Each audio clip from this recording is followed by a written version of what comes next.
Lee from Mosaic Life Care's Plastics and Dermatology Department joins us now. We're going to talk about trigger finger, which I don't know anything about other than it sounds kind of painful, or it can be. How are you? I'm good. How are you? I'm fine. So trigger finger, what is it? Yeah, so it is painful, and it can be painful. So trigger finger is when people's fingers or thumbs can get caught. It just kind of gets stuck in a position, and you just kind of have to pop it open. Is it a joint issue, or? Actually, it's a tendon gliding surface issue. It happens most commonly, when in people who just kind of overuse their hand, or just when you're at an over-inflammatory state, like when you have diabetes or things like rheumatoid arthritis and whatnot, which it just causes inflammation, and it inflames that gliding surface of the tendon, and so it thickens it, and then it makes the tendon not have a large enough surface to glide, and so it gets caught.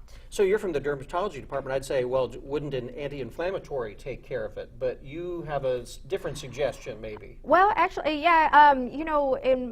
I do suggest that people, they can take, NSAIDs and ibuprofen and whatnot. But I find that most people that come to me, they've already tried that, and it doesn't really help because it's just not anti-inflammatory enough. What is anti-inflammatory enough is steroid injections, and that can decrease the inflammation quite a bit. The problem with steroid injections is that they don't last long. I do that as well as doing surgery. I was going to say, so the ultimate fix is a surgery. Right, what we call a trigger finger release, and it's pretty short incision, just kind of right here, and just go in there, and I just cut essentially the pulley, which is that gliding surface that I talked about. That's thickened, and I just cut it and just opens it up. How common is this?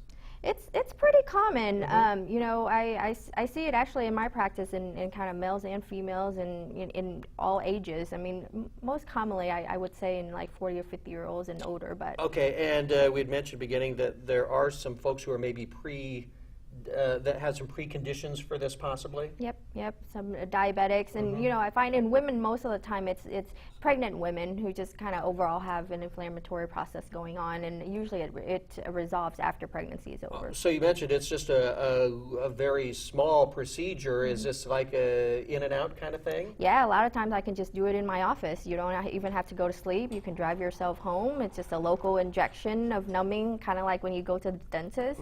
Not even a 1-hour procedure, really. Wow, so maybe that quick cure takes care of a lot of problems later on down the line. It can. All right, well, how can folks reach you at Mosaic? We're at the Plastic Surgery and Dermatology Clinic at 3838180. All right, trigger finger, I know a little bit more now, and I hope it's something I don't need to find out even more about yet. All right, thank you, Michi Lee from Mosaic. I appreciate it. When we